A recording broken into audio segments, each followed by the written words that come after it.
Buenas tardes, soy el doctor Antonio Pérez, presidente de la Sociedad Española de Diabetes. Quiero darles la bienvenida pues, a esta nueva edición de SET Directo, que hoy vamos a tratar un tema a veces pues, realmente algo olvidado, como es la polineuropatía diabética dolorosa. Y específicamente pues, hoy vamos a hablar de nuevos tratamientos para la polineuropatía diabética dolorosa. Este es un webinar que se encuadra dentro de las actividades del grupo de trabajo de la Sociedad Española de Diabetes de Pie Diabético y, por tanto, quiero agradecerles pues, a todos los miembros su colaboración pues, en su desarrollo. Ya específicamente para tratar pues, las temáticas que vamos a abordar hoy, vamos a contar con tres ponentes realmente expertos en el tema y en el que pues, contaremos con el doctor José Ángel Díaz, que es endocrinólogo en el Hospital Clínico de Madrid y actual coordinador del grupo de trabajo de pie diabético de la Sociedad Española de Diabetes. También con la doctora en enfermería, enfermera, pero también doctora, la María Luisa Lozano, que trabaja en el Centro de Salud de las Fuentes Norte en Zaragoza. Y la última ponencia pues, va a correr a cargo de la doctora Begoña Pérez, que es endocrinóloga del Hospital de León. Vamos a tratar, pues, cada uno de ellos tres temáticas claramente relacionadas. En primer lugar, el doctor Díaz nos hablará de la presentación clínica de la polineuropatía dolorosa. A continuación, María Luisa Lozano nos hablará, pues, del diagnóstico y prevención de la polineuropatía diabética dolorosa. Y finalmente, pues, la doctora Begoña Pérez, que nos hablará ya lo que sería el manejo de esta situación clínica. Por supuesto, quiero dar las gracias pues, a WM, que la tenemos aquí detrás y que nos facilita pues, el que podamos estar en directo con todos ustedes. Y, por supuesto, pues, a Grunenthal, que nos patrocina pues, el desarrollo de este webinar y que sin su colaboración, lógicamente, pues, teníamos muchas más dificultades. El desarrollo del webinar es como siempre, vamos a hacer las tres presentaciones, una a continuación de la otra, para posteriormente pues el desarrollar la discusión en la que pues, intentaremos contar y esperemos que realmente participen en la discusión a través de las preguntas que podrán formular. Si lo ven en su pantalla, pues a su derecha, verá que hay un apartado en el que pone preguntas. Tienen que clicar aquí, les pedirá el nombre y el correo electrónico y a continuación podrán formular las preguntas. Para que la pregunta me llegue a mí, tienen que pues, clicar en enviar. Yo recibiré estas preguntas y después pues, intentaremos pasárselas a los tres ponentes. También les quiero recordar que al final vamos a tener un código QR en el que les solicitaremos que copien este QR y puedan respondernos pues, a las cuestiones que se les formula para tener pues, la valoración de todos ustedes sobre el webinar. Y ya sin más, pues les animo a hacer las preguntas y vamos a contar ya pues, con las presentaciones. En primer lugar, pues el doctor José Ángel Díaz, que nos presentará con la primera ponencia que iría sobre la presentación clínica de la polineuropatía diabética dolorosa. Bueno, pues lo mío va a ser más como una introducción, porque yo creo que lo importante va a ser la ponencia de la doctora María Luisa Martín y de Begoña, más de aspectos preventivos y sobre todo de tratamiento.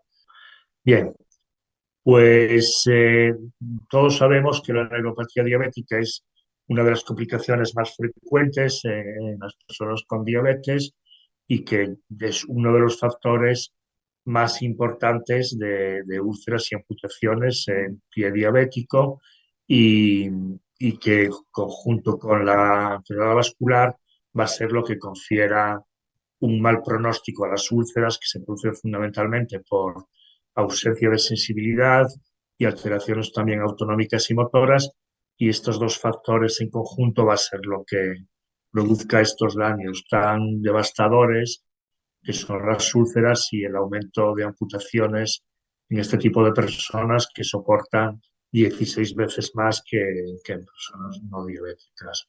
Eh, Siempre estamos más acostumbrados los endocrinos a neuropatía diabética más con síntomas negativos, alteraciones sensitivas y trabajamos mucho más en el aspecto de diagnóstico precoz, prevención, evitar cursos para evitar úlceras y que estas úlceras acaben en amputación, pero no debemos olvidarnos que hay un tanto por ciento de pacientes donde se presenta de una forma distinta, mucho peor, porque aparte de aumentar las amputaciones, produce un dolor muy difícil de controlar, que es la neuropatía diabética dolorosa. Es más común en tipo 2 y se relaciona claramente con la evolución de la diabetes y el mal control metabólico. En tipo 1 la prevalencia es baja, pero en tipo 2 puede estar presente hasta en un tercio de los pacientes. Eh, Esto produce, aparte de un dolor insoportable en ocasiones a las personas con diabetes, pues un gasto sanitario mucho mayor, una probabilidad de amputación de 10 veces más y como todos sabéis y experiencia de todos los que trabajamos en endocrino, que estos pacientes, la mitad vuelven a presentar otra lesión, otra amputación. O sea, es muy frecuente que un paciente ingrese, reingrese muchas veces más y al final pues que acabar con un problema serio de amputación. Desde el punto de vista de los pacientes, pues los pacientes, ¿cómo lo perciben? Pues uno de cada tres pacientes con neuropatía tiene un dolor intenso, difícil de controlar. Decir que hasta ahora los tratamientos no son del todo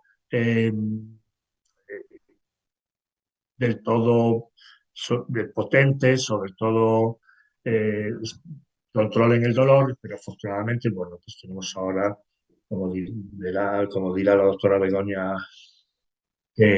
tratamientos más novedosos y con una esperanza muy buena.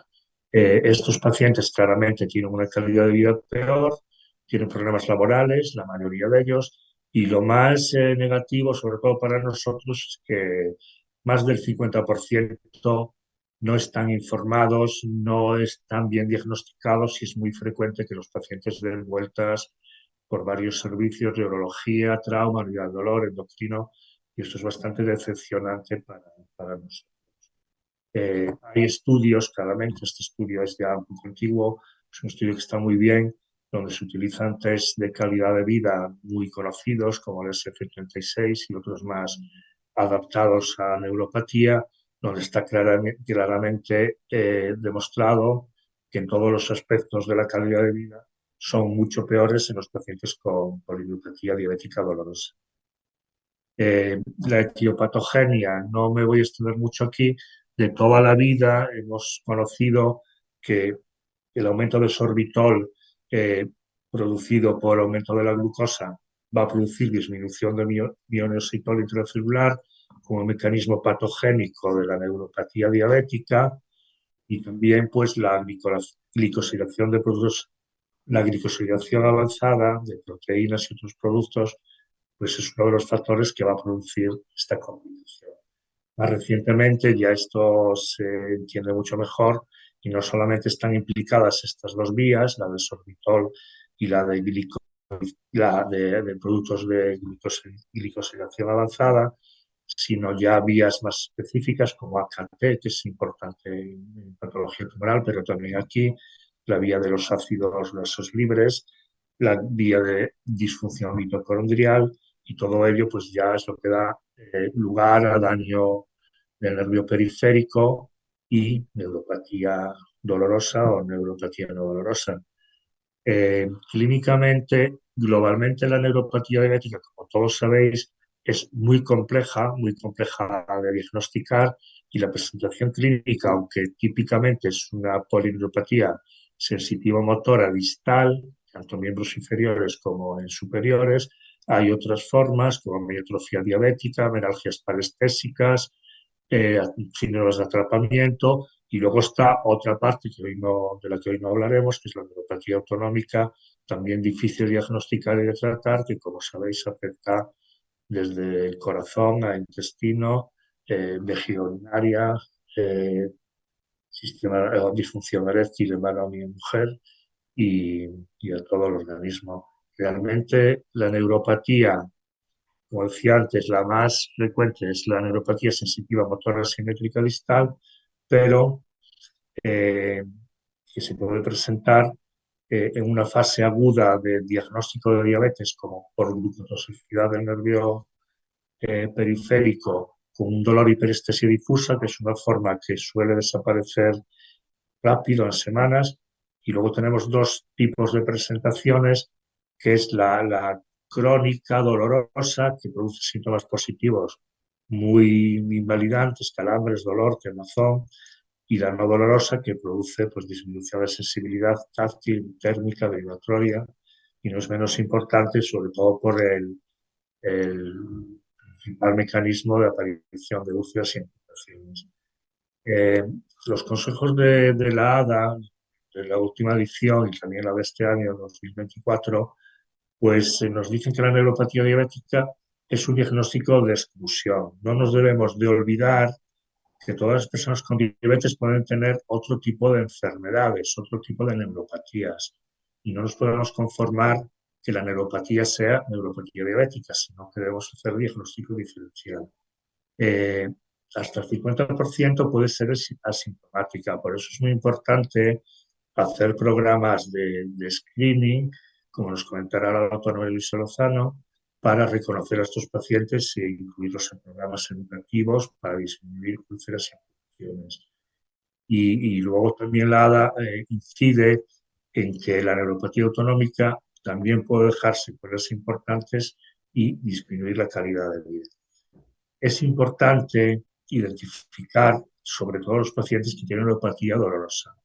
En mi opinión, yo creo que cada vez hay menos por el mejor control de la diabetes que hace años y habitualmente, bueno, los endocrinos solemos ver más neuropatía no dolorosa, pero también existen estos pacientes que son los que tenemos que tratar de forma más intensiva, sobre todo por los síntomas que produce. Como antes comentaba, los síntomas van desde dolor, descargas eléctricas, pinchazos, hiperalgesia, adominia, etcétera. Y no voy a hablar mucho del diagnóstico porque hablará mi compañera. El diagnóstico fundamentalmente es clínico, con test de síntomas y signos materiales muy sencillos que todos de los que disponemos todo el mundo de las consultas. También debemos de hacer una evaluación con escalas analógicas, como hablará mi compañera, para establecer la intensidad del dolor.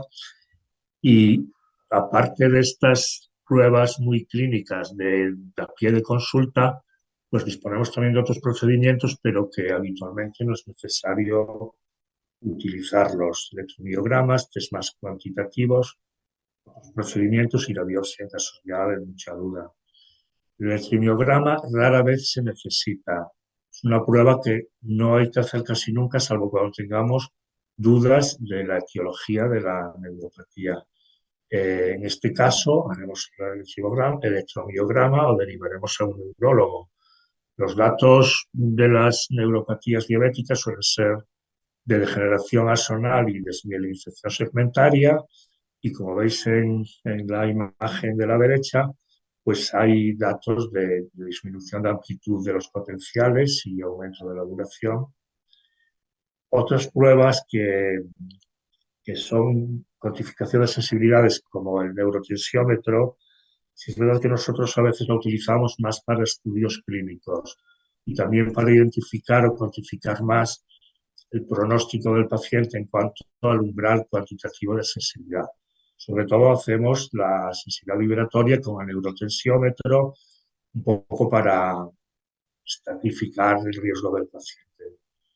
Otros procedimientos, pues, no son apenas, al menos en endocrinología, son procedimientos ya más de la esfera de neurología, con exámenes de conducción no invasivos del nervio sural. Y bueno, sí es verdad que en consultas muchas veces para neuropatía autonómica, no para neuropatía periférica, podemos utilizar el Neuropath, que es un procedimiento de evaluación de función sudomotora. Y la biopsia del nervio solo realiza en pacientes donde hay mucha duda. En esta fotografía vemos en el lado derecho pues una pérdida importante de fibras nerviosas. Para acabar dos cosas, no nos olvidemos del diagnóstico diferencial. Existen neuropatías que pueden estar presentes en personas con diabetes. Por ejemplo, el déficit de B12, que es muy frecuente, o la neuropatía alcohólica, o algunos fármacos como isoniazida, hidralazida, la neuropatía del HIV, la vasculitis, el hipotiroidismo, que es tanto el estresfere y otras neuropatías, incluso las parálisis. Por último, y para acabar, ¿qué objetivos tenemos? Como mis compañeras explicarán mejor. Primero, el tratamiento del dolor.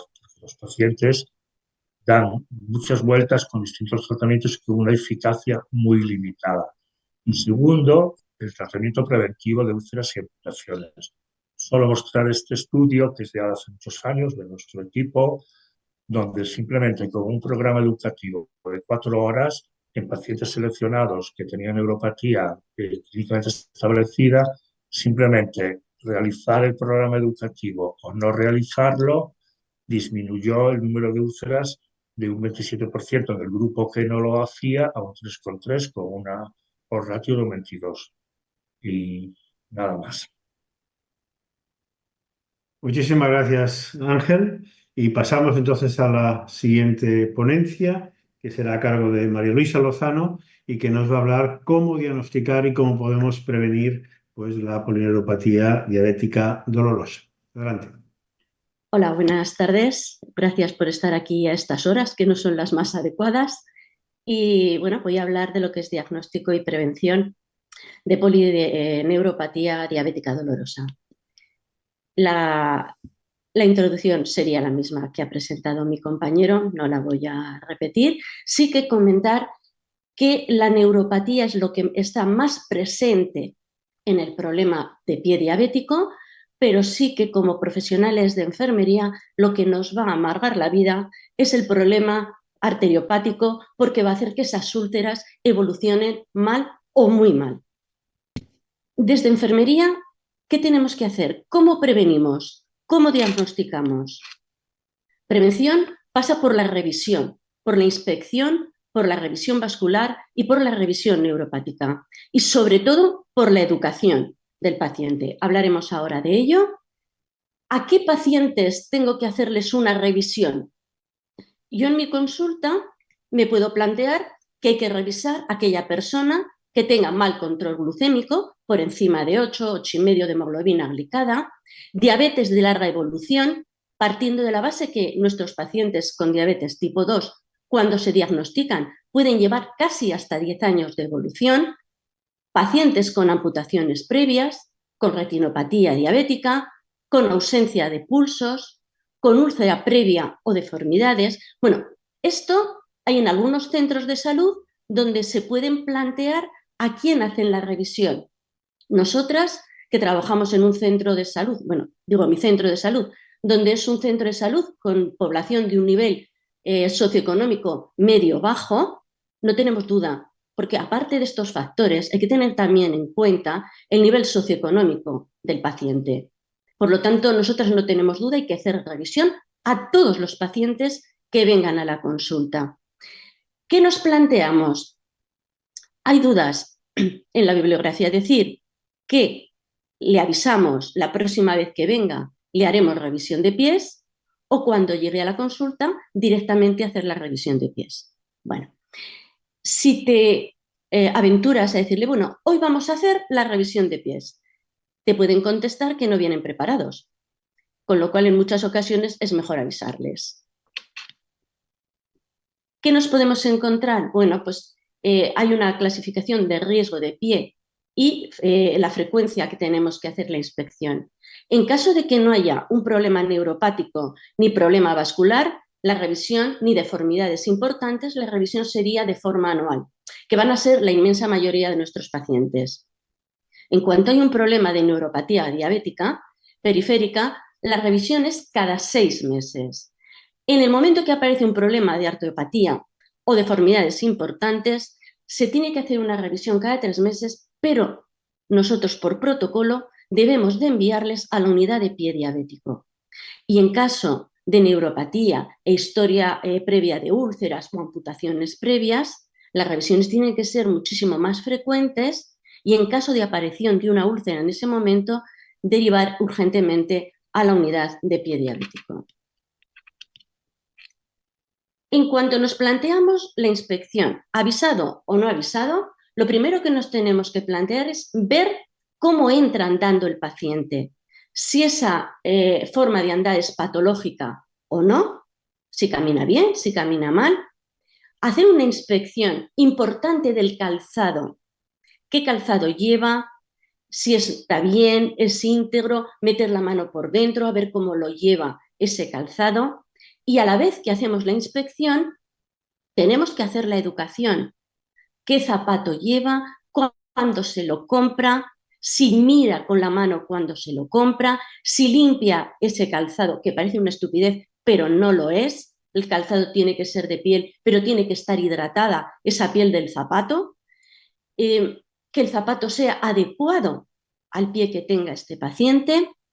También es cierto que los calzados que nos presentan como idóneos para las personas con diabetes, yo personalmente pienso que si me tengo que poner ese zapato, mi pie tiene que estar muy jorobado para ponérmelo. Porque ojo que son feos y horrorosos, o sea, ni un brillo, ni un lazo, ni un nada. Es que hay señoras que también tienen derecho a ir adecuadamente calzadas y presumir un poco. Entonces, estos zapatos, desde luego, no sirven para presumir. Explicarles que los zapatos que se tienen que comprar no tienen que ser un número más, sino anchos especiales, y también hacer una revisión, una inspección de ese pie. También, conforme vamos haciendo la inspección de ese pie, se le va dando la educación, que ese pie tiene que estar íntegro, la coloración adecuada, mirar entre los dedos de los pies para ver si hay micosis, si hay úlceras en beso, si esos pies están bien hidratados, explicarles cómo hidratar, cómo lavar los pies, que parece una estupidez, pero no lo es. Cuando hablamos de limpiar los pies, no todo el mundo entendemos lo mismo. Limpiarse los pies no es meterlos en un pozal, en un cubo, a remojo. Explicarles qué se tiene que hacer con la ducha, entre los dedos de los pies, secar entre los dedos de los pies, pero la crema no darla jamás entre los dedos de los pies. Todas estas cosas hay que ir explicándolas conforme vamos haciendo la inspección visual de ese pie. Vamos a pasar a la evaluación neuropática. Principalmente se utilizan tres artilugios, tres cosas, como son el monofilamento, el diapasón de escala graduada. Si no hay de escala graduada, utilizaremos el que tenemos sin escala, pero preferiblemente se debería de utilizar uno de escala. Y el martillo de reflejos, para ver el reflejo aquileo. El monofilamento se debe de probar primero y explicarle al paciente en el antebrazo, doblando el filamento, porque así se ejerce una presión de 10 gramos, y presionando, no levantando y presionando rápidamente, sino presionando y que se doble. Explicarle que eso es lo que tiene que notar en el pie. Y cuando lo note en el pie, que nos avise. ¿Cómo hacerlo? Pues bueno, la bibliografía te dice 1000 formas. Nosotras utilizamos 4 puntos. Talón, cabeza del primer meta, cabeza del segundo meta y el antepié. ¿Cómo lo hacemos? Bueno, pues se puede decir, cuando lo note, avíseme y dígame en qué pie le estoy tocando, o lo nota. Ante la pregunta ¿lo nota? La respuesta está muy clara, es siempre sí. Por lo tanto, lo tocaremos o no tocaremos la zona y esperaremos a ver qué contesta. Hay que explicar las pruebas al paciente, aunque sean pruebas sencillas. Como curiosidad, os comento que hace poco lo estaba haciendo una estudiante y el paciente diciendo, no noto nada, no noto nada. Y yo, claro, me preocupé porque la vez anterior el paciente lo había notado todo perfectamente. Bueno, el paciente había entendido que lo que había notado en el brazo, cuando le tocaba en el pie, es lo que tenía que notar en el brazo. Estas cosas de vez en cuando nos pasan, por lo tanto hay que ser muy escrupuloso en explicarlo bien. El diapasón, pues bueno, primero se prueba después de darle golpe, cuando vibra, para que vean qué es lo que tienen que notar. Normalmente lo probamos en el codo y luego en el primer dedo del pie. Y si es de escala graduada, es decirles, cuando dejen de notar la vibración, avísenme. Tienen que notarla hasta que nosotros veamos el triángulo por encima del 4. Y el reflejo aquileo, pues que pues lo podemos hacer tumbados o se puede hacer apoyada la rodilla en una banqueta. Por ejemplo, para nosotros es más cómodo. Y en cuanto al problema de arteriopatía, pues hay que palpar pulsos. Aviso, palpar pulsos con los dedos, no con el sensor del Doppler, porque eso no nos sirve. Palpar pulsos pedio, tibial posterior, y así que queremos popliteo, pero bueno, eso es a más, que no está de más hacerlo. En caso de que no cogiéramos pulso pedio ni tibial posterior, con que nos faltara ya el pedio, sería conveniente hacer la prueba del índice tobillo-brazo. En caso de que saliera patológica, habría que derivar a la unidad de pie diabético, donde hay un cirujano vascular que se dedicaría a revisar y de verdad ellos utilizan sensores Doppler mucho más específicos que los nuestros, pero deberíamos de derivarlos. Con esto terminaría lo que es la inspección, la exploración de este pie. ¿Qué síntomas puede darnos una neuropatía diabética? Si es de fibras gruesas mielinizadas, tenemos los síntomas de hipoestesias, entumecimiento, marcha inestable. Habría que explorarlo como hemos comentado ahora. En caso de fibras pequeñas, puede ser dolor de tipo quemazón, calambres, pinchazos, y para el screening se haría con baja sensibilidad al pinchazo, sobre todo porque lo que es la discriminación térmica es menos sensible. La verdad es que en mis años de profesión, pocas veces me ha venido un paciente diciendo que tiene dolor en el pie. He tenido siempre que ir a buscarlo, porque no lo sé por qué, esto alguno me lo puede contestar del público, por un moco son capaces de venir 80 veces, pero por un dolor en el pie, no, ya se pasará. El pie no es una prioridad para nuestros pacientes. Igual que con una úlcera, se hacen una rozadura y hasta que no es una señora úlcera, no acuden a la consulta. Y todo esto, no nos engañemos, es por falta de educación. Cuando hay dolor, podemos utilizar diferentes escalas de valoración. Mi opinión es que cuando hay muchas escalas es porque no hay ninguna que sea perfecta. Tenemos escalas que nos van a medir el dolor del 1 al 10, como son la escala EVA o la escala numérica, pero hay luego específicas de dolor neuropático, como son el TINA-4, que tiene 7 ítems sobre síntomas y 3 sobre exploración, o el cuestionario de Lance, que tiene 5 ítems de síntomas y 2 de examen clínico. Una vez que enfermería detecta que hay un problema, lo que hay que hacer es derivar, en mi caso, al médico con el que trabajo, y él ya pone tratamiento. Pero enfermería, sobre todo, lo que nos tenemos que dedicar es a prevención y educación, y a derivar si es necesario. Pero prevención, y hablamos de prevención cuando desde aquí lo proponemos, la gente que nos está escuchando seguro que lo hace, pero las cifras nos dicen que no se hace, que el porcentaje de revisiones de pie diabético es mínimo y de verdad una amputación se podría solucionar en más del 50% de los casos si se hiciera una prevención, una revisión anual. A Bolton le preguntaron qué hay que hacer para prevenir el pie diabético y él lo tuvo claro, hay que descalzar al paciente. Y eso se puede hacer en consulta y se debe de hacer en consulta de enfermería. Una vez al año, no le preguntemos qué come, revisemos el pie. Es coste efectivo. Y yo desde aquí exhorto a todos mis compañeros que hagan educación, pero no solo educación individual, sino educación grupal. No es porque yo sea una fan absoluta, sino porque está demostrado que el paciente es mucho más receptivo en la educación y educación grupal, sobre todo si además tenemos pacientes expertos que hacen la educación con nosotros, es maravilloso. Se puede explicar muy bien qué es un problema neuropático con los dos guantes en una mano, tocando lijas, tocando agua caliente, agua fría.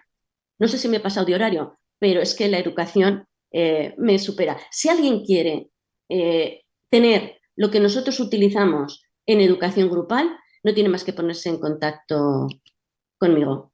Oye, muchas gracias. Muchísimas gracias, María Luisa. Les recuerdo que pueden hacer preguntas en la derecha de la pantalla, en donde pone el icono que pone preguntas. Clican aquí, nombre, el email y formula la pregunta y la envía. Y la recibimos nosotros y después yo se la formularé pues, a nuestros compañeros. Y para terminar, pues tendremos a la doctora Begoña Pérez, que nos va a hablar de cómo manejar, especialmente desde el punto de vista dolor, los pacientes con polineuropatía diabética dolorosa. Adelante, Begoña. Bueno, hola, buenas tardes a todos y como han dicho mis compañeros, pues agradeceros que hayáis asistido a esta webinar. Bueno, después de ver en qué consiste la polineuropatía diabética, de cómo intentar diagnosticarla, vamos a focalizarnos un poco en la polineuropatía diabética dolorosa. Em, bueno, este sería mi conflicto de intereses. El manejo de estos pacientes, cuando ya tenemos el diagnóstico de polineuropatía dolorosa, tendría que ser un manejo multifactorial. Sabemos que la etiología de esta patología no solamente depende de la diabetes, sino también de los factores de riesgo cardiovascular que el paciente tenga, además de si el paciente es fumador o no es fumador, pues si tiene obesidad, si tiene hipertensión o si tiene sobre todo hipertrigliceridemia. Entonces, en este manejo tendremos que tener en cuenta terapias que no sean farmacológicas y ya las terapias farmacológicas más dirigidas a intentar controlar el dolor de estos pacientes. Dentro de la terapia no farmacológica, pues nos tendremos que focalizar evidentemente en el control de la glucemia. Aunque solamente mejorar el control de la glucemia, ya hay un consenso y hay evidencia de que no es suficiente para evitar la evolución de la polineuropatía. Sí que es importante mantener un control adecuado porque nos va a facilitar mejorar el dolor de estos pacientes.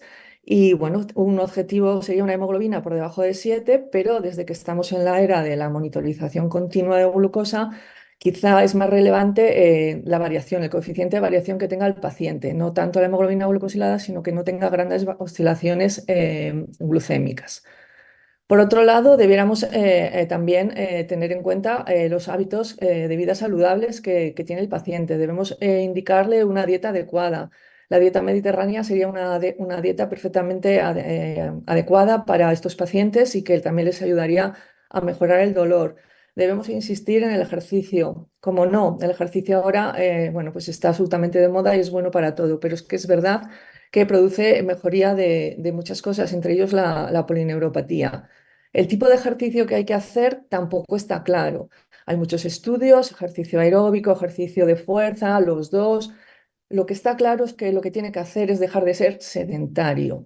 Haga el ejercicio que haga, tiene que levantarse de la silla o del sillón y salir a pasear. Perfecto, eso para ellos ya podría ser ejercicio y les mejoraría la clínica dolorosa. Evidentemente tenemos que tener control de la tensión, intentar mejorar los triglicéridos. Si son fumadores, que muchos son fumadores, ayudarles para que dejen de fumar. Si son obesos, lo que hemos dicho, la dieta y el ejercicio. Y si necesitarán otras terapias, pues también sería indicación para ellos. Estos pacientes tienen un dolor crónico viven con mala calidad de vida, duermen mal, es un dolor diario que les hace mella y que pues muchas frecuencias pues tienen depresión, tienen ansiedad e insomnio, y también debemos preocuparnos por su salud mental, porque la mejoría de su bienestar también va a hacer que el dolor mejore. Si nos focalizamos en el tratamiento farmacológico, os he puesto aquí un poco los tratamientos que hemos estado utilizando, los clásicos, ¿no? La pregabalina, gabapentina, duloxetina, antidepresivos tricíclicos y la capsaicina tópica en crema. Los opioides, que también se han utilizado para el tratamiento de la polineuropatía diabética dolorosa, actualmente se ha demostrado que no es eficaz en disminuir el dolor y además tiene muchos efectos secundarios, aparte de la adicción que pueden producir. Por lo tanto, en este momento no estaría indicado el tratamiento con opioides. Estos tratamientos son generalmente ansiolíticos, antidepresivos y bueno, van a calmar el dolor y también les puede venir bien para controlar esa ansiedad que les genera ese dolor. Pero sabemos que tienen efectos secundarios. La mayoría de ellos van a producir a los pacientes pues, cierto atontamiento, como que la cabeza no rige tan bien, no responden tan bien, y a veces pues, se resisten un poco a utilizarlo. Pregabalina y gabapentina son dos tratamientos que utilizan su método de acción es a través de los canales de calcio y tienen una vida media corta, con lo cual nos van a hacer que tengan que tomar entre 2 o 3 veces la dosis al día, y además hay que ir aumentando la dosis hasta conseguir el efecto deseado.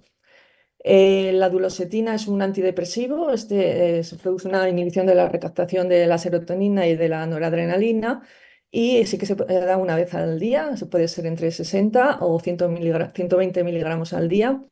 Y los antidepresivos tricíclicos, que son los que clásicamente se han utilizado, pues sabemos todos los efectos secundarios que producen y a veces tampoco consiguen controlar el dolor.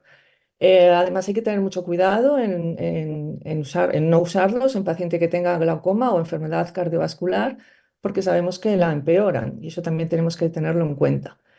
Como ninguno de ellos va a ser especialmente eficaz, muchas veces tenemos que hacer combinación de ellos. Y hay estudios en los que se objetiva que no hay mucha diferencia entre la combinación de alguno de ellos o el utilizar la dosis máxima de cada uno de ellos en monoterapia. Y por último teníamos la capsaicina tópica en crema, que bueno, tenía pues el valor que tenía, que era pequeño. ¿Qué es lo novedoso que tenemos ahora? Pues tenemos lo que se llaman los parches de capsaicina. Son unos parches que tienen capsaicina a altas dosis, 179 miligramos. ¿Y qué es lo que hacen estos parches? ¿Cómo nos pueden ayudar a controlar el dolor? Pues estos parches lo que tienen son la capsaicina, que la capsaicina es un agonista de un receptor que se llama el TRPV1, que este receptor es un nociceptor, es decir, es un receptor del dolor y se encuentra principalmente en las fibras C, que son células que no tienen mielina y de calibre pequeño, y en las fibras A delta, que son de calibre un poquito más grande y tienen algo de mielina, pero no tanto como otras fibras. Y estas son precisamente las fibras que primero se alteran en la polineuropatía diabética. Entonces, esta capsaicina se une al receptor y produce la entrada de sodio y de calcio. Y eso va a producir la liberación de una serie de neurotransmisores que inicialmente, cuando ponemos el parche, va a producir una excitabilidad axonal que nos va a dar pues, sensación de calor, ardor o escozor cuando se pone el parche.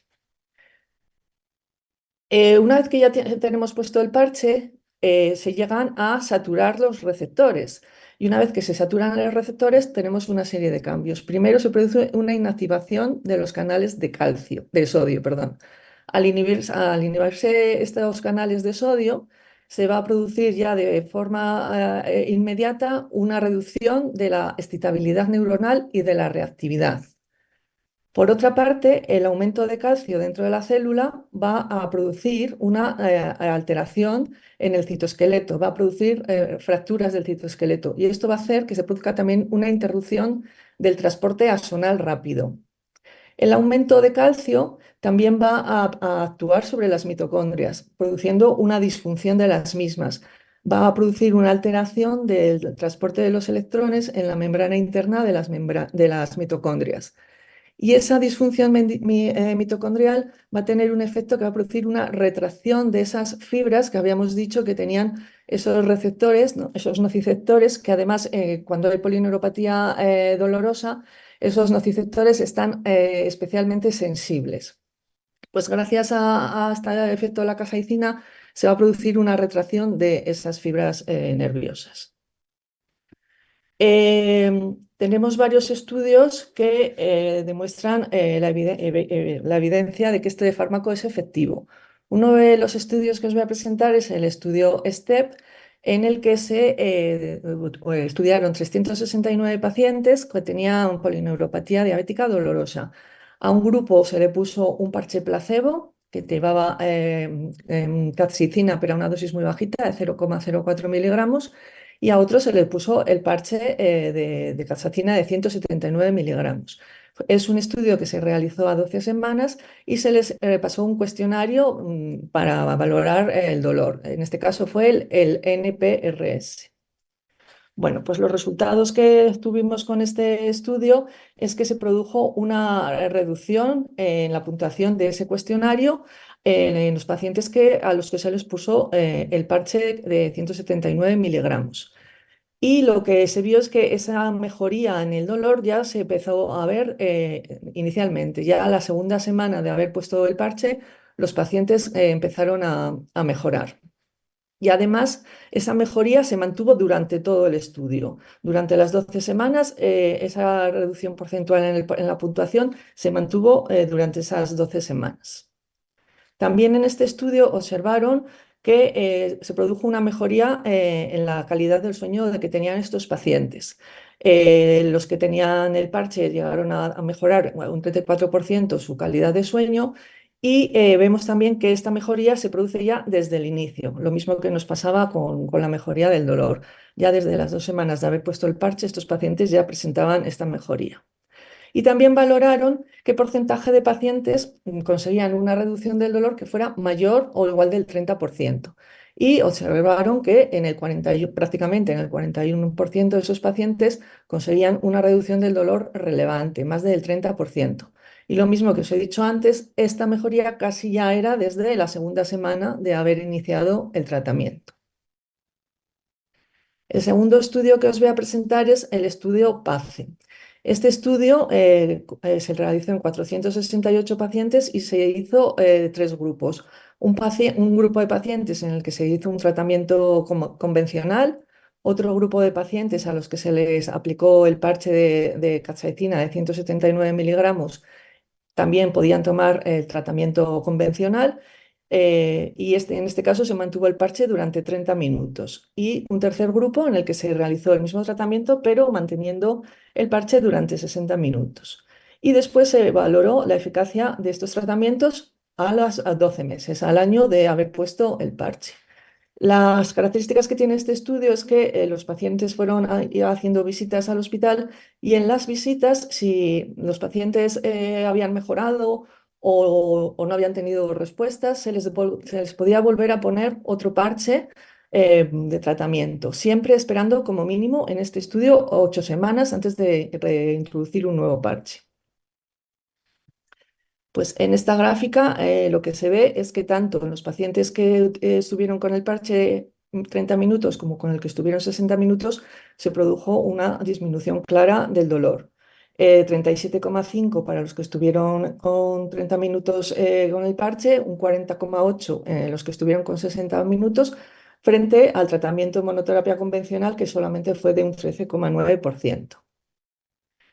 Como os he dicho, en este estudio se podían volver a poner parches, esperando como mínimo 8 semanas entre parche y parche. Y como veis en esta gráfica, en función del número de parches, se fue consiguiendo un incremento progresivo de los pacientes que conseguían tener una reducción del dolor mayor o igual del 30%. Objetivándose que en los que se puso 7 parches se conseguía hasta en el 74,1% esa mejoría del dolor mayor del 30%. Un estudio post-hoc del PACE lo que valoró fue en los pacientes que no habían tenido respuesta al primer parche. Dentro de esos pacientes hubo pacientes que con el primer parche no tuvieron respuesta, no mejoraron clínicamente ni el dolor ni nada. Entonces en esos pacientes se les volvió a reintroducir otro parche. Y lo que vieron es que esos pacientes que no habían tenido respuesta inicial, a los 6 meses hasta el 28,1 consiguió esa disminución del dolor mayor del 30%. Y si a los 12 meses incluso se consiguió hasta en el 45,7% de estos pacientes que inicialmente no habían tenido respuesta. En esta gráfica, que igual está un poquito más clara, se ve en gris serían los pacientes que respondieron inicialmente al primer parche. Como veis, hay una respuesta precoz y se va manteniendo prácticamente durante los 12 meses. El grupo naranja y el grupo azul, el naranja sería el que se le puso un segundo parche y el grupo azul sería el que se le puso un tercer parche. Entonces, en este grupo, en el grupo del segundo parche, también se produjo una respuesta de disminución del dolor mayor del 30% un poco más tardía, a los 4 meses. Pero como veis aquí, también se mantuvo durante los 12 meses. Y los más resistentes al tratamiento se les puso un tercer parche y como veis la respuesta fue más lenta, pero también alrededor del 7º, 8º mes empezaron a tener una disminución relevante del dolor que también se mantuvo hasta los 12 meses del estudio. Y el tercer estudio que os quiero contar es el estudio ANAND, que es un estudio del 22, en el que realizaron un poco lo mismo, estudiaron 3 grupos de pacientes. Pacientes con polineuropatía diabética dolorosa, a los que se le puso el parche de 30 minutos, pacientes con polineuropatía dolorosa, a los que se les puso un tratamiento convencional, y pacientes con polineuropatía no dolorosa. En este caso se les aplicó también un parche de capsaicina. La importancia que tiene este estudio es que además hicieron biopsias de piel para ver un poco qué es lo que pasaba con las terminaciones nerviosas.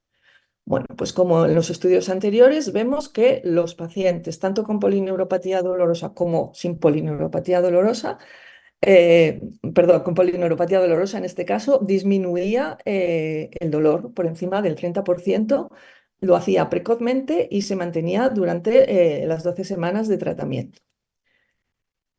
Lo que os comentaba que lo interesante de este estudio es que valoraron en las biopsias cutáneas qué pasaba con las fibras nerviosas. Y entonces objetivaron que tanto en los pacientes que no tenían dolor como en los que tenían una polineuropatía dolorosa, se producía un incremento en la densidad de las fibras nerviosas, tanto intra como subepidérmicas.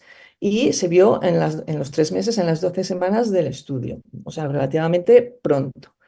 Y no solamente eso, sino que además se produjo una regeneración de fibras nerviosas, en este caso subepidérmicas, tanto en los pacientes con la polineuropatía diabética dolorosa como en la no dolorosa. Con lo cual, este estudio tiene una gran importancia porque nos indicaría que este tratamiento, si se confirmara este hallazgo, no solamente es un tratamiento analgésico, sino que sería un tratamiento preventivo. Podríamos ponerlo en pacientes sin dolor y que les ayudaría a regenerar esas fibras nerviosas alteradas. Os quería comentar un poco el cambio que ha habido en la ficha técnica, porque sí que me parece relevante que lo que se ha introducido de nuevo es que no tenemos que desechar a los pacientes que hemos puesto en una ocasión el parche, porque como hemos visto en el estudio, en el post-hoc del estudio PACE, pues vemos que hay pacientes que son más tardíos, pero que son capaces de responder y conseguir una disminución del dolor mayor del 30%, casi igual que los que responden desde el primer momento, solo que lo van a hacer más tardíamente. Entonces, en la ficha técnica lo que ha cambiado es que se puede repetir 3 veces la puesta del parche antes de decidir que un paciente no va a responder a este tipo de tratamientos. Recordaros, no sé si lo sabéis, que entre parche y parche debe pasar al menos 90 días. ¿Y cómo está posicionado el tratamiento en las diversas sociedades? Bueno, pues os he puesto aquí las sociedades más relevantes y que, como veis, desde el año 22 tanto la Asociación Americana de los Endocrinólogos Clínicos como la ADA o como la Academia Americana de Neurología indican este tipo de tratamiento para la polineuropatía diabética dolorosa y está indicado como recomendación de primera línea, exactamente igual que los tratamientos clásicos que veníamos haciendo hasta ahora. Quería contaros el caso de un paciente para que veáis un poquitín cómo os pueden responder. En este caso sería un varón de 72 años que tenía una diabetes tipo 2 de larga evolución y el tratamiento actual que tenía era insulina basal, metformina e inhibidores de SGLT2. En el momento de la consulta tenía un buen control glucémico, tenía una hemoglobina de 6,7 y los otros factores de riesgo cardiovascular también los tenía controlados. Tenía un ligero sobrepeso con un índice de masa corporal de 28,5. Y el paciente lo que nos contaba es que tenía dolor nocturno que le iba desde las plantas de los pies hasta las rodillas. Cuando le hicimos la exploración no notaba el frío. Sí que tenía dolor a la exploración con el pinchazo. El monofilamento era normal y tenía una alodinia al algodón, es decir, tenía una respuesta de dolor ante este estímulo que no es doloroso. Tenía los reflejos conservados y la marcha normal. Con lo cual, estas alteraciones, que era aumento del dolor, tanto con estímulos dolorosos como no dolorosos, nos indicaba que tenía afectación de la fibra C, de la fibra no mielinizada, o sea, que parecía un inicio precoz de la polineuropatía. Se le planteó el tratamiento con la capsaicina y se le hizo primero una apuesta. En principio le pusimos 4 parches porque tenía una zona muy amplia de dolor y no nos llegaba con 4 parches. Y como de golpe solo se puede iniciar el tratamiento con 4 parches, pues decidimos ponerle en la zona que él refería más molestias, que era en la cara anterior de ambos pies y en las plantas de los pies. Nosotros por protocolo a la semana siempre les llamamos por teléfono a ver cómo van y nos dijeron bueno, me dijeron que había mejorado, que estaba mucho mejor y que ya no tenía tantas molestias en la cama. Pasado 3 meses, le propusimos ponerle otra vez parches, le pusimos otra vez otros 4 parches en la zona que nos quedaba, que nos había referido anteriormente el dolor, que fue en la cara posterior de ambas piernas. Y lo mismo, le llamamos a la semana por teléfono y nos dijo que sí, que había mejorado y que ya dormía mucho mejor y que prácticamente no tenía molestia a la semana. Y tras 3 meses de tratamiento, el paciente permanece muy bien, duerme muy bien, prácticamente no tiene dolor. Cuando le hicimos la exploración ya no sentía dolor al pasar del algodón y empezaba ya a notar, diferenciaba el frío del calor en la exploración y cuando le hacíamos el pinchazo, notaba el pinchazo, pero no le producía dolor. Bueno, pues esto es lo que quería contar por mi parte. Muchísimas gracias. Si nos conectamos todos, pues empezaremos la discusión. Bien, les sigo recordando, tenemos algunas preguntas, pero recuerdo que pueden hacer preguntas que trasladaremos pues, a nuestros ponentes, todo en relación con la polineuropatía diabética no dolorosa. Por empezar de alguna manera, ahí me gustaría tener pues, la opinión de los tres. Realmente la polineuropatía es una de las complicaciones más frecuentes.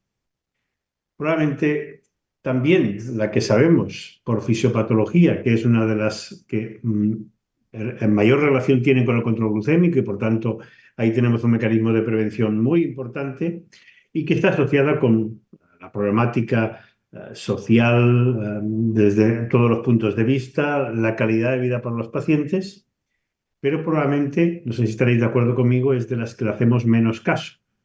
Y le hacemos menos caso y probablemente vamos a la baja. Es decir, que yo recuerdo de residente, pues a lo mejor le teníamos más en consideración, preguntaban más a los pacientes y da la sensación de que cada vez realmente se pregunta menos y se explora menos. Y esto es, ¿a qué creéis que es debido a esto? Y también por dar otro dato. Si uno se revisa los congresos, es un tema de los que menos se trata. Es decir, ¿a qué atribuís toda esta falta de atención realmente a la polineuropatía diabética en general y ya más específicamente a la dolorosa. Ángel. Bueno, a ver, yo creo que primero, la telemedicina ha hecho mucho daño en este aspecto, porque realmente que yo aprendí de residente con mi jefe y tal es que las personas con diabetes tienes que quitarles los calcetines, lo primero, y explorar los pies. Y si es verdad que la exploración neuropática fácil de un diapasón y un monofilamento tardas 5 minutos. Siempre conviene que a lo mejor haya una consulta más específica o de evaluación integral, pero eso pues no lo hay en todos los sitios. Yo creo que está demostrado que con identificar a los pacientes, aunque no tengas muchos síntomas, va a prevenir un montón de úlceras. Yo pienso que es eso, no es que esté en contra de la telemedicina, es uno de los María Luisa, factores.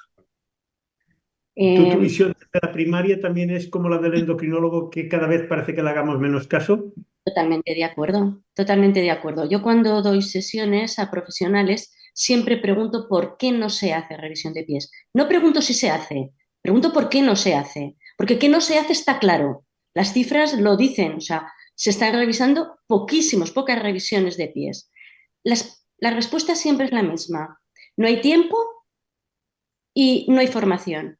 Formación en estos momentos en Aragón hay, y no hay excusa, porque la hay, no hay más que pedirla, o meterse porque hay también online.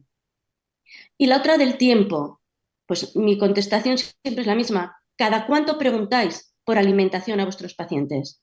La contestación, en todas las consultas que les vemos, yo, ¿qué índice de masa corporal tienen? Ya os lo digo yo, 31 y pico, 32. ¿Es efectivo lo que hacemos? Obviamente no. Hagamos algo que tenga coste-efectividad. Y esa es la revisión de pies. El por qué no se hace, yo creo que es por desidia. O sea, es que ya no encuentro razón para que no se pueda hacer algo que está demostrado que es efectivo y que va a disminuir el número de amputaciones de nuestros pacientes. Está claro. Begoña, ¿por qué hablamos tan poco en los congresos de polineuropatía? Pues mira, yo creo que una razón evidente, todos los endocrinos y los médicos en general saben que hay que mirar los pies a los pacientes con diabetes, pero efectivamente la carga asistencial nos retrasa mucho. ¿Por qué? Pues son pacientes muchas veces mayores que entre que se quitan, se ponen los calcetines, pues te llevan mucho tiempo y bueno, para la próxima vez. Eso por un lado.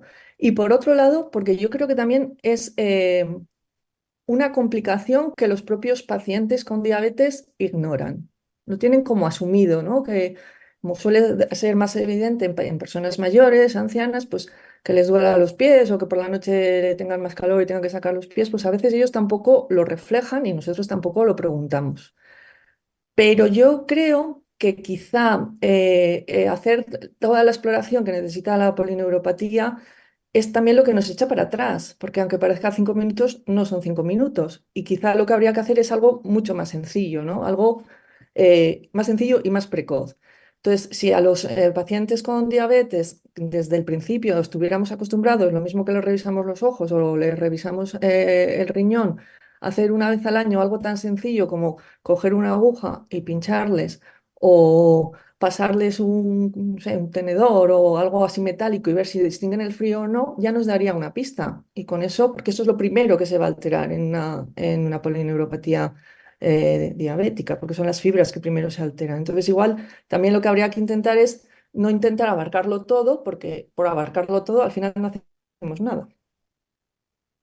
Y quizás no hay un problema realmente importante que es, por ejemplo, que ya ni preguntamos, es decir, que esto es lo primero, porque esto, yo recuerdo, pues hay complicaciones por las que todo el mundo pregunta y es, pues históricamente, pues si tiene dolores torácicos o una cosa así, es algo que no sale.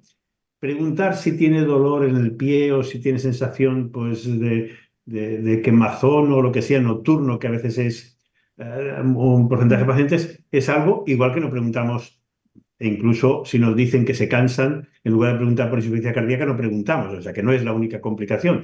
Pero realmente eso no sería lo primero, realmente preguntarle al paciente, porque si uno pregunta, eso hace que la próxima vez el paciente esté más atento. Es decir, si me preguntes por algo, ¿no? Es decir, que a lo mejor es uno de los primeros pasos. Si a lo mejor Eso es. si educamos y el paciente sabe que ese pie puede ser una complicación y una complicación muy importante y que ese pie se debe de revisar, posiblemente sea él, como actor principal, quien nos lo pida.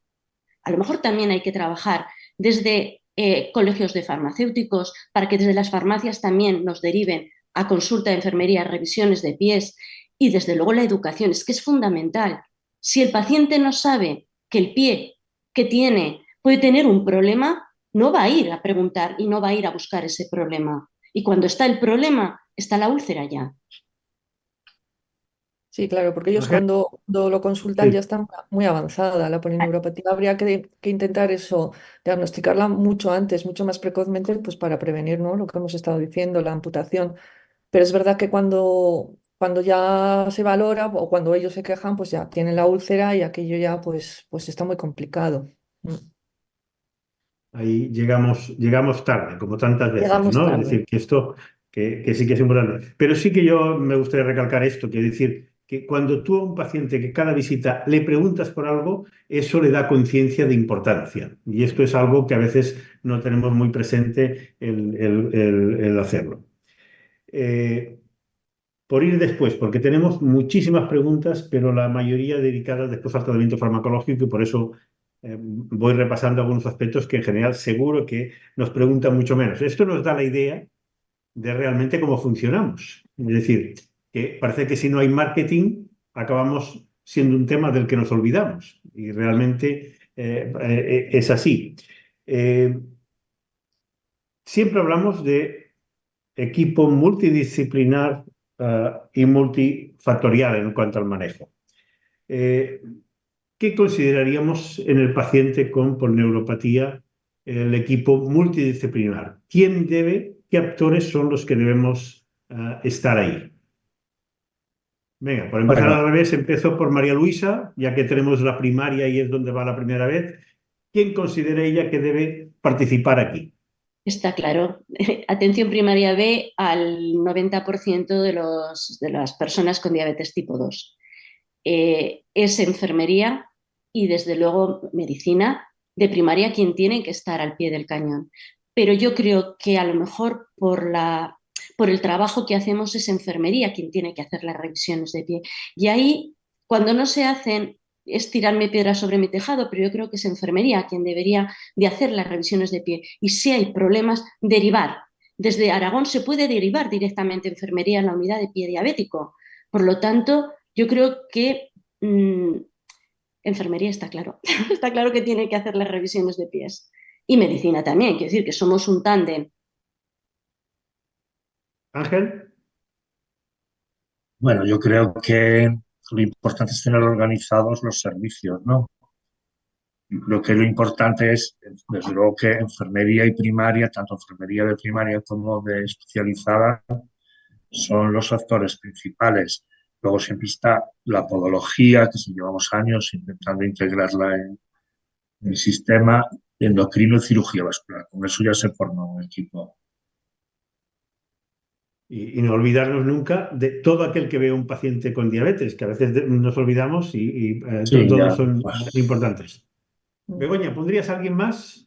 Eh, ¿Podría haber un hueco para el neurólogo, para las clínicas del dolor? ¿Dónde crees que podríamos encajar a todos estos Bueno, profesionales? sí. Bueno, el neurólogo quizá nos podría ayudar en las polineuropatías que no nos cuadran mucho, ¿no? Que no tenemos tan claro que sea una polineuropatía diabética. Ahí es donde yo creo que encajarían los neurólogos. Y la unidad de dolor, pues sí, claramente, ¿no? Porque cuando ya la cosa está grave, a veces ya los tratamientos no valen y tienen que hacer otro tipo de tratamiento antidolor, ¿no? De diversas características que lo haría la unidad del dolor. Yo creo que también debiera estar integrado. Pero bueno, lo primordial y que evitaría tener que llegar a la unidad del dolor sería, yo creo que en primaria, ¿no? Que es donde ven una gran cantidad de pacientes y donde pueden empezar a descubrir las polineuropatías más precozmente. Bien, pues si estamos aquí, uno de los problemas que tenemos, por ejemplo, de la importancia que yo creo que está ampliamente demostrado de lo que llamamos unidades de pie diabético, pero una encuesta que se realizó y que se publicó pues, hace unos meses en Endocrinología y Nutrición, realizada a diferentes hospitales de España, solo el 54% de los hospitales en España, de mediano, gran tamaño, tienen unidades de pie diabético. ¿Qué debemos hacer para mejorar este aspecto? Cuando sabemos que realmente eso evita en gran medida y reduce el gasto y, por supuesto, reduce la mortalidad de estos pacientes con pie diabético. Ángel.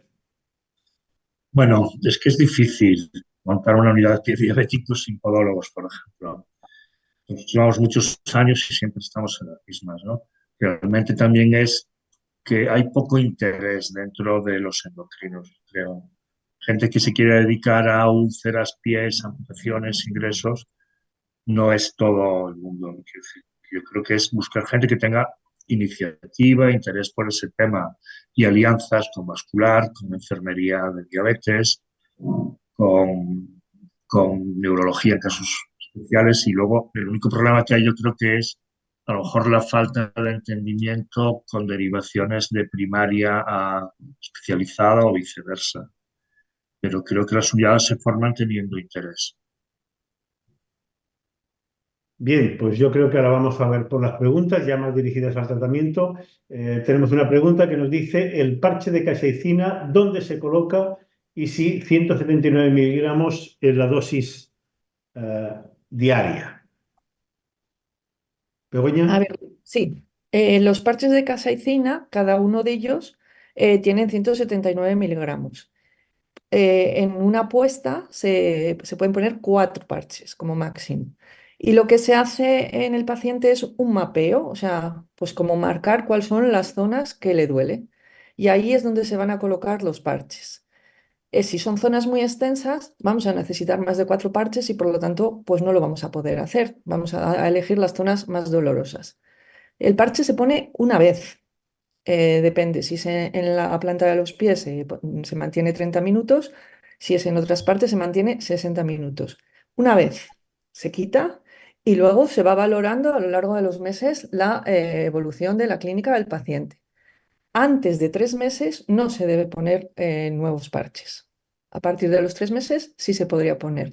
Y como os he dicho en la exposición, ahora mismo en la ficha técnica se podría poner hasta 3 veces en pacientes que no hayan respondido inicialmente. Evidentemente, si los pacientes responden, cada 3 meses podemos poner hasta que consideremos que el dolor ha mejorado o ha remitido. Y siempre se ¿Hay puede algún combinar. estudio, hay algún estudio que haya valorado utilizar inicialmente dosis más altas que los 4 parches? ¿O no Pues mira, tenemos eso no datos que tú no te conozcas? lo sé decir, no te lo sé decir, Vale. porque al principio, o sea, es que el problema es que inicialmente la capsaicina sí que estimula al receptor, entonces según lo Ujú. pones sí que les da molestia. La verdad es que lo toleran bastante bien, pero sí que notan un ardor, un quemazón, entonces claro, si pones zonas muy extensas, pues puede ser muy molesto. ¿Ventaja respecto a la crema que tenemos con los parches? Bueno, porque la crema no hace todo eso en el receptor. La crema es simplemente tópica, se queda muy superficial, no llega a los receptores. Vamos a ver, hay otra pregunta que nos dice aplicabilidad del parche de capsaicina en atención primaria. ¿O siempre es necesario que se realice en unidades hospitalarias? No, se puede hacer perfectamente en atención primaria porque no se necesita nada especial. Se necesita una sala eh, normal, no se necesita nada especial, unos guantes. Se puede utilizar si quieres unas gafas porque al poner el parche se libera un poquito de capsaicina y puede irritar las mucosas del que lo esté poniendo, pero vamos, en principio nada relevante y no necesita ningún método ni ninguna tecnología especial. Sí se podría hacer perfectamente en primaria. Mapear la zona que quieres y si es muy extensa, pues saber que no puedes ponerlo todo de golpe, simplemente.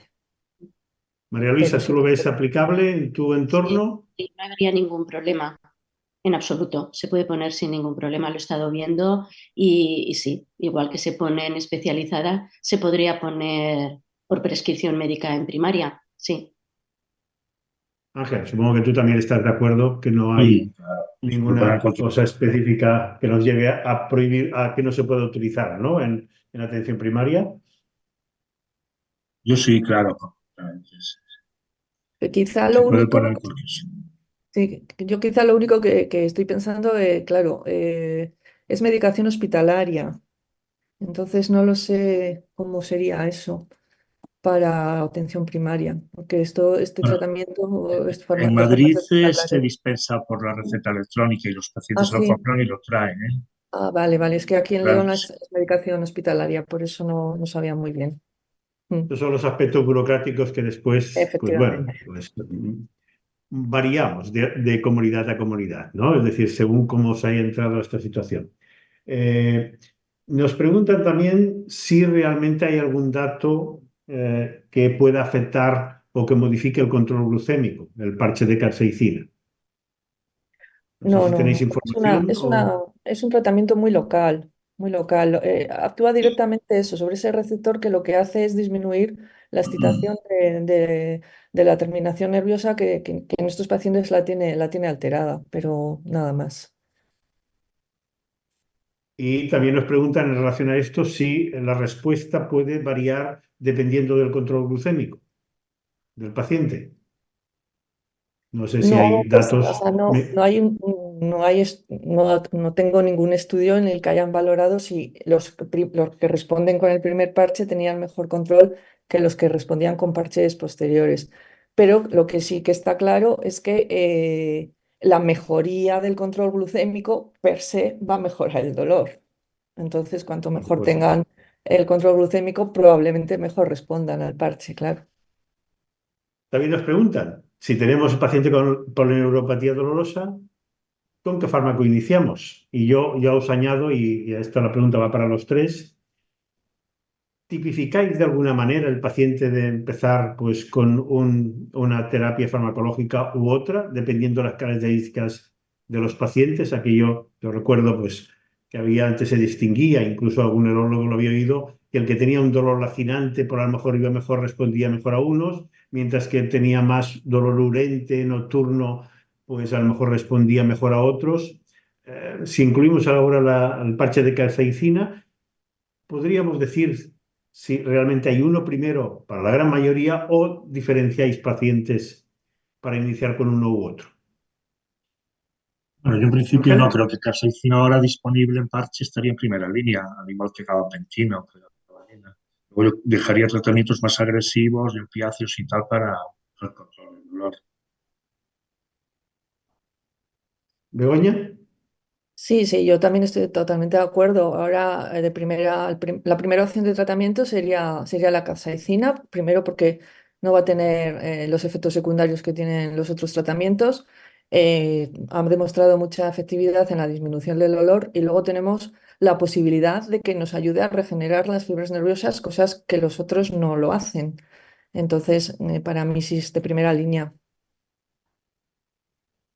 Y si con eso sí. no es suficiente, sí que se podría asociar a los otros tratamientos, ¿no? Pero como primer tratamiento, el parche. Mm. María Luisa, Y ¿cómo yo lo no ves sé tú? quién lo pone el tratamiento. Yo lo que hago es derivar a medicina y medicina es quien decide. Pero si hay que ponerlo, desde luego en primaria no hay ningún problema en ponerlo, ¿eh? Nos pregunta también cómo está organizada la formación para aplicar los parches de capsaicina y también nos preguntan por el precio del tratamiento. Begoña, A supongo que ver, es... sí, Ángel, habla si quieres. No, no, no, no, no. Yo es que os decía que es que me tengo que ir porque tengo un avión, me voy a desconectar, ¿vale? No queda mucho, ¿no? Sí. Perfecto. Venga, hasta Bueno, luego. no, Hasta luego. tranquilo, venga, hasta luego, gracias. A ver, la educación para poner el parche es sencilla. Una vez que has visto poner un parche, ya es que no tiene mucho misterio. Simplemente, vuelvo a decir, es lo que llamamos mapear Es decir, señalar la zona en la que queremos implantar el parche, se limpia la zona y se pone el parche, se envuelve con unas vendas para que esté bien sujeto durante los 30 o los 60 minutos que se va a poner y se quita y ya están. Tampoco con una vez que vaya pues el representante que puede incluso enseñarte, es que es súper sencillo, no tiene más problema. Inicialmente parece que va a ser una cosa muy, muy laboriosa y que va a llevar mucho tiempo y la verdad es que se hace bastante rápido, teniendo en cuenta que además solo se pueden poner 4 parches que no son demasiado grandes, son así, pues no sé, más o menos así, pues es que lo haces muy rápido, lo haces muy rápido y no necesitaría un nivel de educación muy alto.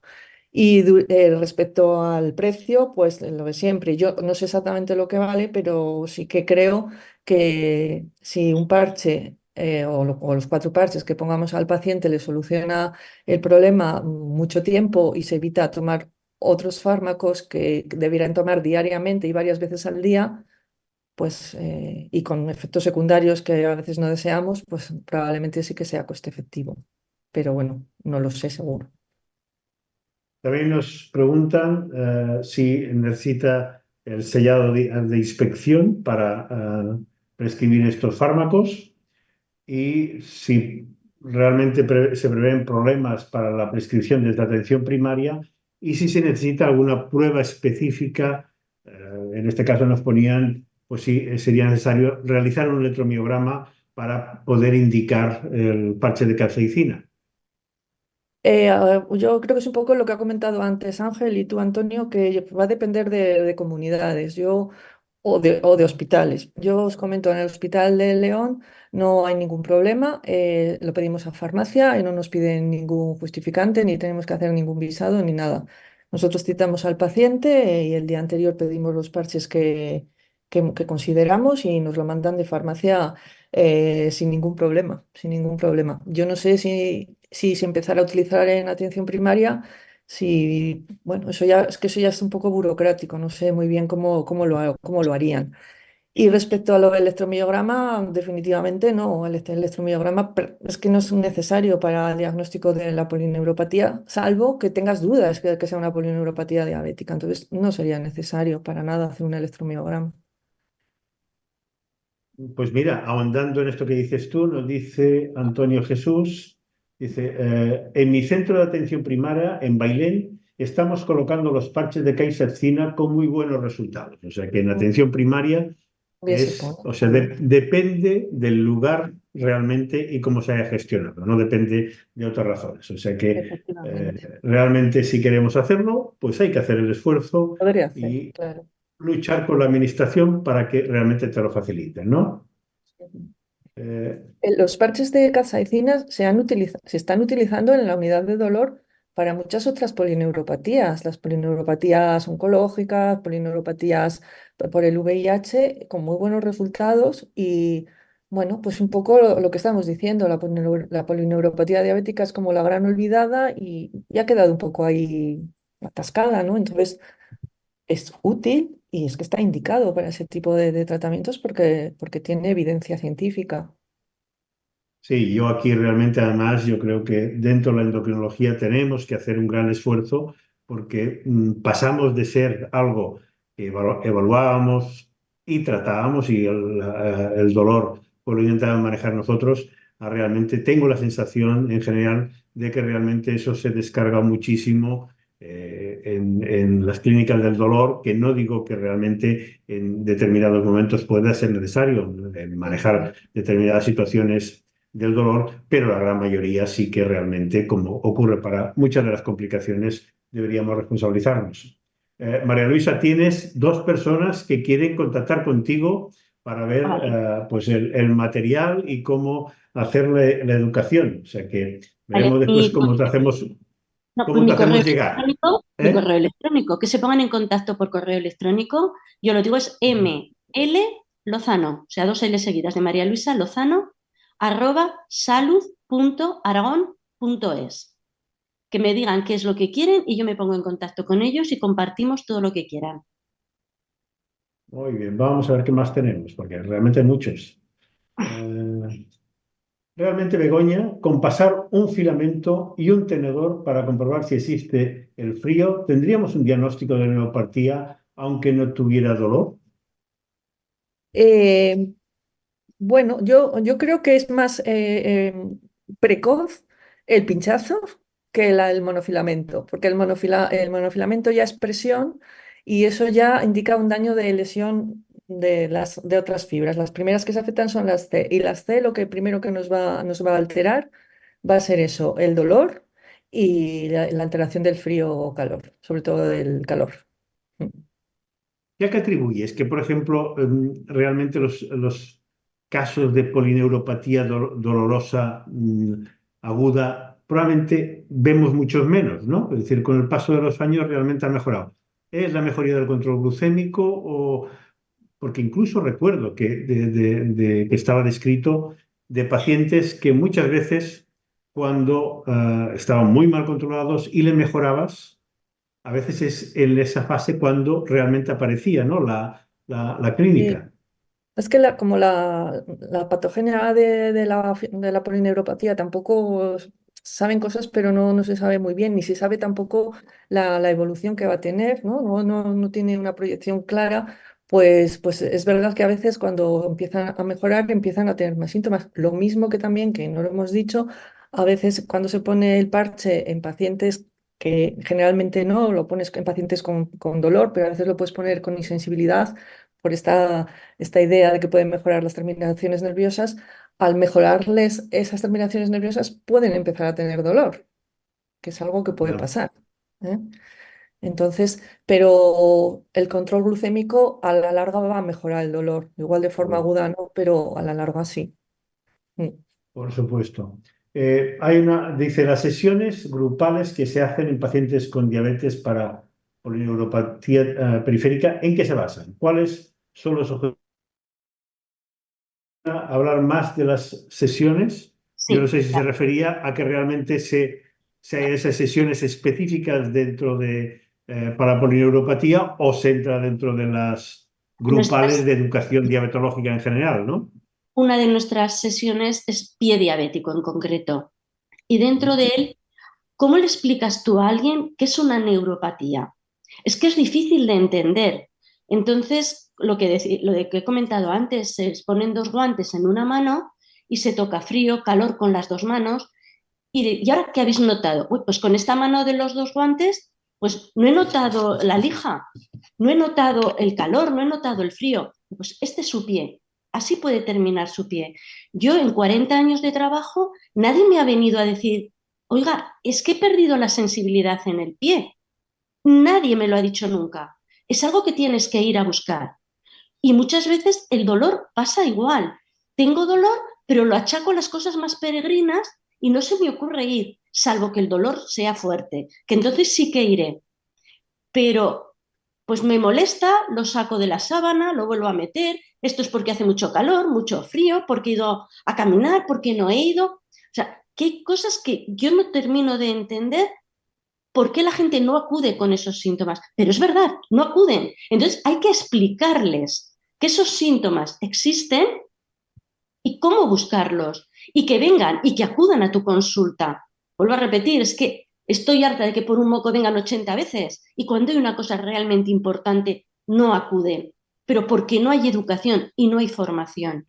Entonces, no solo eso, se les enseña a hacerse plantillas para ponerse en los zapatos, poner el pie y ver si ese zapato es adecuado o no, hacer ejercicios con los pies para mejorar los músculos intrínsecos del pie, para mejorar la flexibilidad y la movilidad de esos pies. Yo creo que es importante que ellos conozcan y darles herramientas para que sepan reconocer. Está claro que educación diabetológica, cuando hablamos de pie, realmente no hay ninguna otra complicación que sea sensible a la mejora cuando se hace educación. Es decir, esto es de los primeros elementos que se mostró la evidencia o la importancia de la educación diabetológica y por tanto no debemos olvidarlo que realmente es muy útil. Más datos que nos indican de que realmente, pues esto, la diversidad de utilización. Nos dicen desde Motril, en Granada, que en el hospital se le hace la receta al paciente y después en la consulta de la unidad del dolor que acuden para que se la ponga.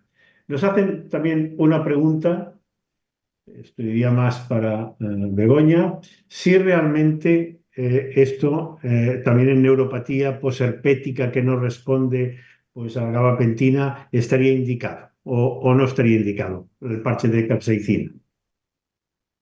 Eso no lo sé, pero yo creo que sí, que está indicado para todas las polineuropatías, sí. Sé De que hecho, se antes se utilizó para secretan otras cosas, para... ¿no? ¿Perdón? Que se utilizó para otras Sí, sí, polineuropatías dolorosas o dolor neuropático sí, antes sí. de que realmente fuera por Sí, sí, la sí. polineuropatía diabética Se dolorosa, ha ¿no? utilizado mucho en la polineuropatía quimioterápica, después de la quimioterapia, y también en la polineuropatía por VIH también.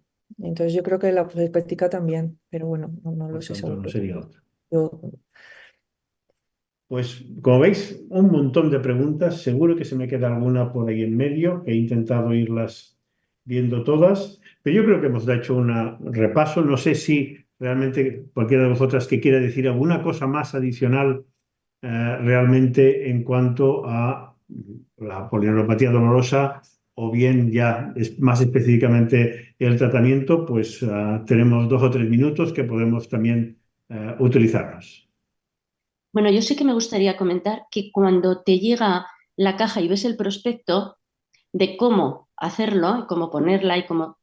La verdad es que asusta un poco, pero que hay que quitar el miedo y hacerlo porque es mucho más fácil que a la hora en que lo haces es mucho más fácil que cuando lees el prospecto puede asustar, porque hay que tener habitación ventilada, guantes, cambiarte los guantes, gafas, tener al paciente, y eso sí que puede ser un problema, porque cuando pones el tratamiento tienes que tener al paciente en media hora o 30 minutos y tienes que tener una sala donde tener a ese paciente. O sea que en el centro de salud tienes que tener previsto que ese paciente tiene que ocupar esa sala durante media hora más lo que te cuesta ponerlo, porque hay que vendarlo, porque toda la superficie tiene que quedar adherida a la zona.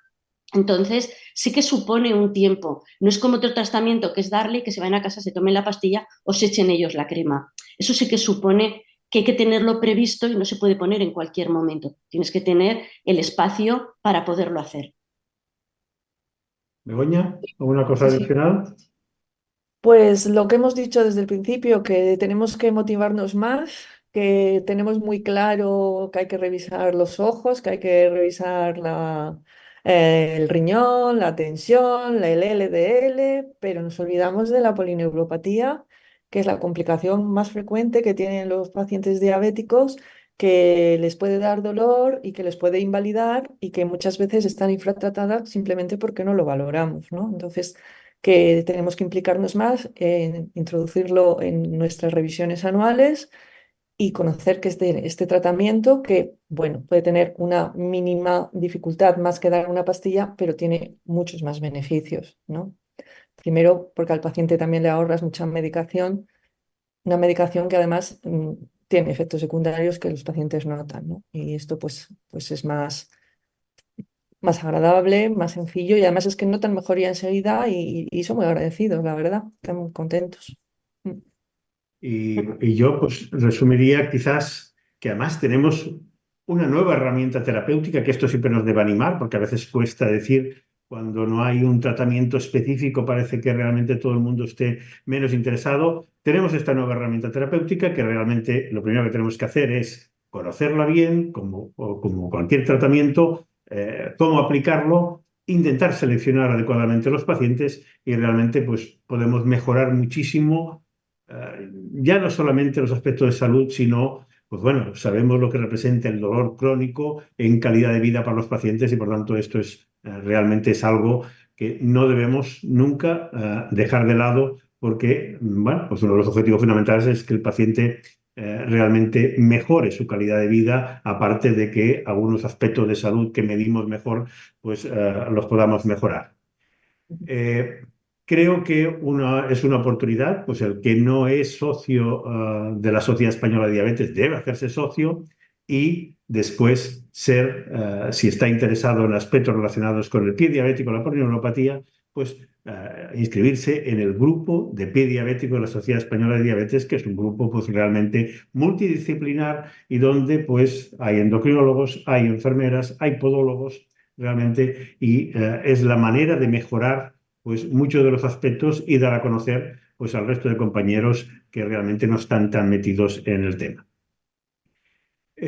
Sin más, quiero dar las gracias pues, a los tres ponentes, que yo creo que pues, les ha dado una visión muy adecuada de lo que sería el manejo de esta situación clínica. A la empresa WM por ayudarnos aquí y, por supuesto, pues el que tengamos ahora una empresa, Grunomental, que nos va a animar, va a invertir para que se puedan hacer simposios y reuniones en las que demos a conocer realmente la problemática de la polineuropatía diabética, que esto creo que va a ser de gran ayuda. Darle las gracias por tu atención. Ahora les pondremos también el código QR. Para nosotros es muy importante que respondan pues, a las cuestiones que aquí les van a formular, porque realmente es lo que nos ayuda a poder mejorar de cara a futuras SET en directo y que, por supuesto, lo vamos a tener muchísimo en cuenta. Muchas gracias. Si nos pasa ahora el QR para poderlo, que lo puedan nuestros oyentes grabarlo. No sé si de WM lo pueden pasar. Yo no lo veo aún. Aquí lo tenemos. Pues, como indica, su opinión es muy importante para nosotros y aquí pues esperamos sus respuestas. Y sin más, pues desearles buenas tardes, que pasen el resto del día lo mejor posible y nos vemos en el siguiente set directo, que seguro que lo tendremos a muy corto plazo. Y también les recuerdo que tenemos inmediatamente, pues a principios de abril, el Congreso de la Sociedad Española de Diabetes en Granada y que lo esperamos allí, esperamos saludarles. Buenas tardes. Buenas tardes.